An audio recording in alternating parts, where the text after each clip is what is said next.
Aujourd'hui, l'investiture de ce gouvernement se fait sous le signe de la gravité.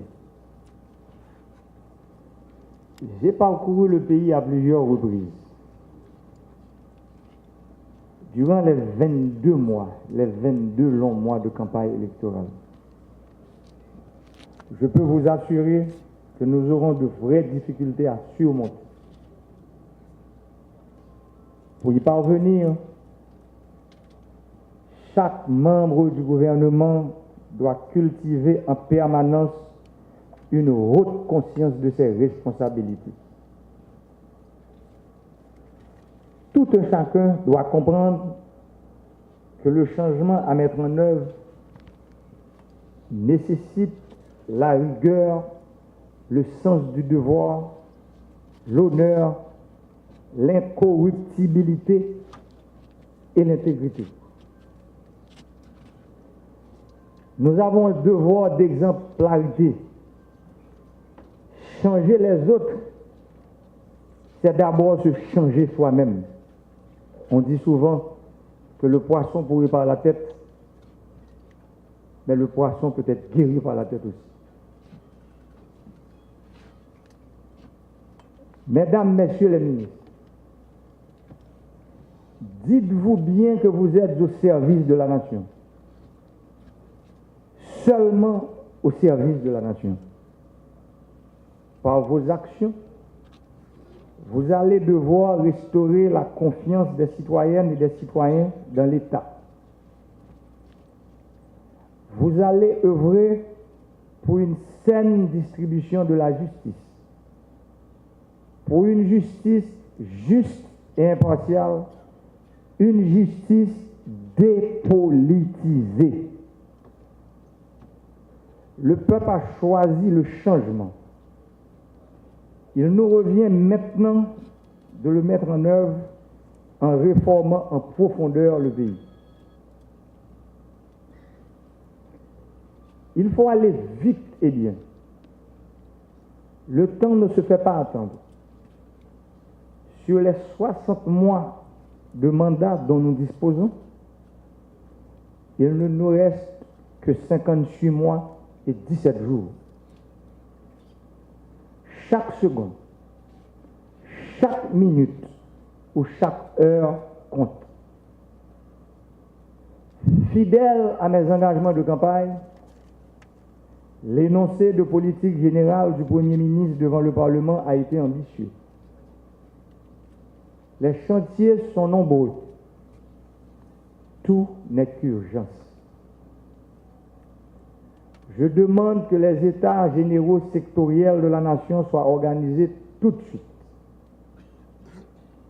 Vous devez prendre des mesures pour revaloriser l'identité nationale haïtienne, améliorer la gouvernabilité du pays en passant par une réforme en profondeur de l'État, réussir le pari de la croissance économique avec pour locomotive l'agriculture, le tourisme, les infrastructures et les services.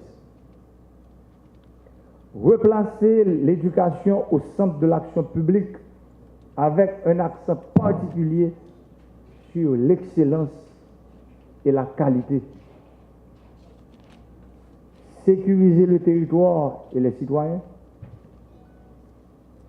Développer et moderniser le transport en commun avec un intérêt particulier pour le transport maritime et fluvial. Édifier un État protecteur et serviteur. Relever le défi écologique et environnemental. Résoudre le problème de l'énergie électrique. Appliquer une politique étrangère pragmatique conforme à nos aspirations nationales. Rationaliser le budget de l'État et les finances publiques. Pour mener à bien ces chantiers, je vous rappelle le principe de solidarité qui doit caractériser l'ensemble des membres du gouvernement. Tout un chacun est solidairement responsable des actions du gouvernement.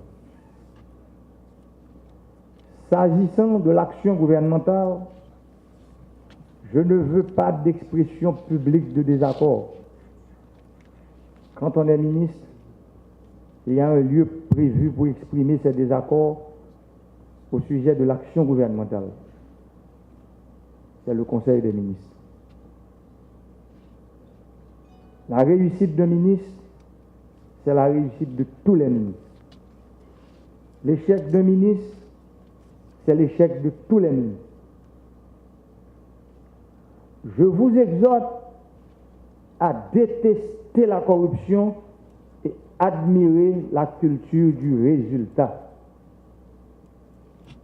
L'une des premières actions que je vous inviterai à prendre en Conseil des ministres est la signature d'un arrêté faisant obligation à tous les ministères, tout organisme public de quelque nature que ce soit, qui accorde des subventions, d'envoyer à la présidence tous les 8 jours la liste des subventions accordées, les motifs de la subvention, les noms des bénéficiaires, les lieux d'exécution des projets subventionnés, le montant de chaque subvention, etc. Ces informations seront publiées dans le journal officiel de la République, le Moniteur. Nos maigres ressources vont désormais servir à résoudre les problèmes de la population et non à enrichir quelques-uns.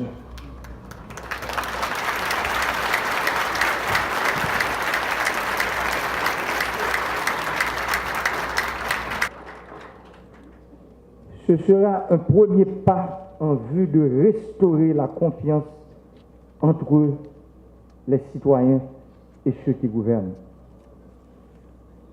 Mesdames, Messieurs les ministres, par-delà vos origines politiques, sachez que vous êtes là pour servir Haïti et le peuple haïtien. Messieurs, dames, ministres, premiers ministres démissionnaires, mes compliments, mes félicitations, merci un peu.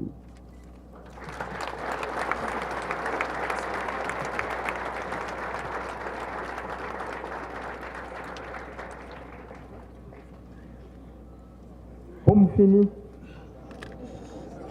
je souhaite nous un pile courage pour camper. Bonne chance et puis succès dans tout ça nous allons faire pour bien-être de la population. Haïti, non, mais merci un peu.